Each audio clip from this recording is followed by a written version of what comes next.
খুব ভোরবেলায় আমরা দুজনে আজকে বেরিয়ে পড়েছিলাম। অনেক দিন পর বেরোচ্ছি, মনটা তাই খুব আনন্দ ছিল। আর চারিদিকে দেখছো সবে সূর্যের আলো ফুটেছে, আর মানুষজন মর্নিং ওয়াক করতে বেরিয়েছে।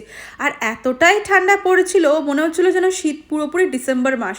এদিকে দেখছো সবাই কত মাছ ধরছে। আমার মনে হয় তোমরা একটু একটু বুঝতে পারছো আমরা কোথায় যাচ্ছি।